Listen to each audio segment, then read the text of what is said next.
And one of the hardest things you will ever face in your road to destiny is forgiveness. That's the hardest thing you're going to ever face, guys. Now follow me here.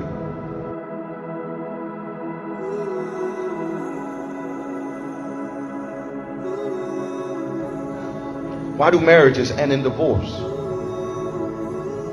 Why do family members stop speaking to each other and completely cut each other off?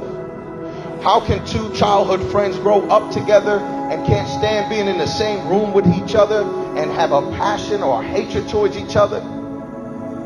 How come people leave churches and be upset and become church hurt? It's all because of offenses, guys. All because of offenses. Offenses has a toxicity to it, a pollution, if you will, that if it's not properly dealt with or expelled from the heart, it will seep down into your soul, poison your personality, and entrap your mind, your will, and your emotions. Offenses, if they're not properly dealt with, they will rob you of your peace. They will rob you of your joy. They will rob you of your faith. This is why the disciples said, increase our faith.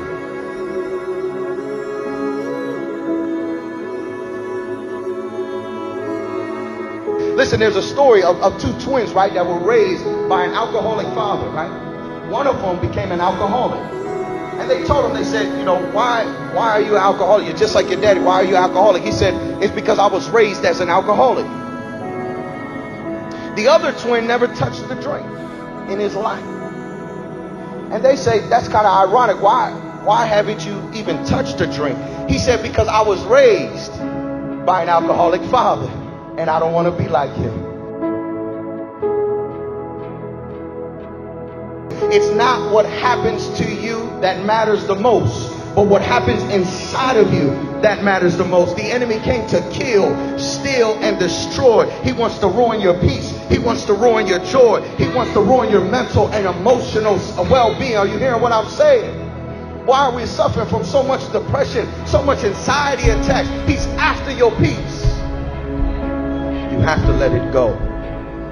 You have to let it go. And as long as you are tied to your past, you cannot reach forth to the future of your destiny. Peter asked Jesus, how many times do I forgive him if he comes to me and offends me in one day 7 times? Peter is a hypochondriac trying to find excuses for his dysfunction. Peter is trying to find an excuse why he cursed and why he cuts people's ears off. He's trying to find an excuse by blaming it on somebody else. Jesus told him, even if he comes to you 7 times and offend you, 70 times 7, you forgive him. And the disciples screamed out and they said, God, you got to increase our faith.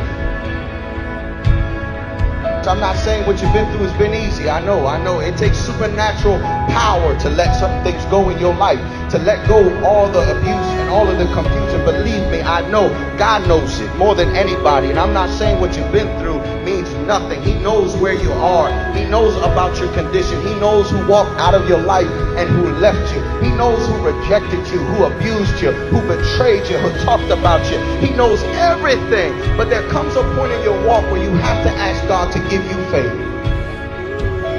Faith to let it go. Faith so I can move forward. Faith so I can succeed. Faith so I can reach my destiny. Faith so I can forgive those who hurt me. Faith to forgive my parents who betrayed me, who speak negativity over my life. Faith, God, increase my faith so I can continue to move forward.